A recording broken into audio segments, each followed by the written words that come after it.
Hello সবাইকে, আমার একটা নতুন ব্লগে সকলকে স্বাগতম।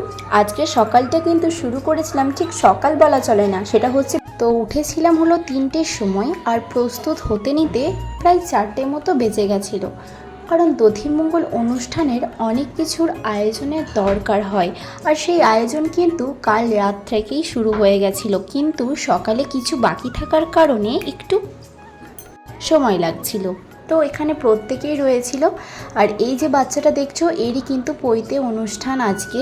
তো আমি ঘুম ঘুম চোখ নিয়েও কিন্তু উঠে এসেছিলাম, কারণ এটা আমার একটা মাত্র ভাই বলে কথা।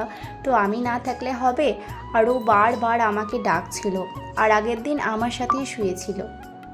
তো এখানে সকলেই আছে, আমার মা, মায়ের পিসিরা, মাসিরা, তার দিদা, আরও অনেকেই ছিল। আর এটা হলো ঠাকুর মশাই। এটা কিন্তু গায়ে হলুদের সময়, মানে তার কিছুক্ষণ পরেই গায়ে হলুদ শুরু হয়ে গেছিলো। আর ওই দিন আমার এক্সাম ছিল, আমি গেছিলাম কলেজে, তাই কিছু ক্লিপ আমার নেওয়া হয়নি। আবার বাড়ি এসে আমি দেখি আমার ছোট্ট ভাইটা পৈতেতে বসে গেছে, আর এটা একটা দাদু। আর এদিকে সমস্ত মানুষজন এসছে পৈতে অনুষ্ঠান দেখতে, আর এখানে সবাই খেতে বসে গেছে। আমি কিন্তু সেই সকাল থেকে উপোস করে রয়েছি, কারণ আমি ভাইকে ভিক্ষা দেব। আর এখানে ভাই সমস্ত আচার নিয়ম সমস্ত কিছু মেনে কাজ করছিল। আর সামনে পুরোহিত মশাই ছিলেন, উনি যা যা বলছিলেন সেটা মেনেই করতে হচ্ছিল। এটাই ব্রাহ্মণ ঘরের নিয়ম, যে ছেলেদের পৈতে। আর এখানে খুব সুন্দর আয়োজন হয়েছে, দেখতেই পাচ্ছ।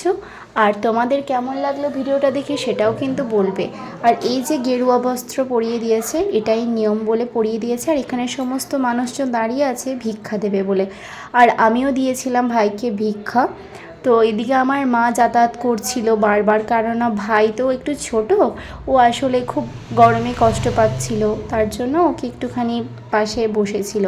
আর আমি আমার ভাইকে ভিক্ষা দিচ্ছিলাম এদিকে। আর আমার ভাই মন্ত্র পড়ছিল, কারণ এটাই নিয়ম, যখন ভিক্ষা দেওয়া হয় তখন মন্ত্র বলতে হয়। আর এটা হলো আমার মাও ভিক্ষা দিয়েছে, আরও অন্যান্য অনেকজনই দিয়েছে। ভাইকে রাজবেশ দিচ্ছিল, আর আমি দেখলাম যে এত সুন্দর লাগছে, আর এই মুমেন্ট আমি ক্যাপচার করব না তাই হয়। এখানে ভাইকে রাজবেশ দেওয়া হচ্ছিল। আর এই যে পাশে দাঁড়িয়ে আছে, এটা সম্পর্কে একটা মামা হয়, তো উনি আচার্য হয়েছিলেন, তাই পাশে দাঁড়িয়েছিলেন। আর ভাই কিন্তু পৈতেতে অনেক কিছু পেয়েছে, সেগুলো কিন্তু তোমাদের সাথে একটা ভিডিওতে আমি শেয়ার করব।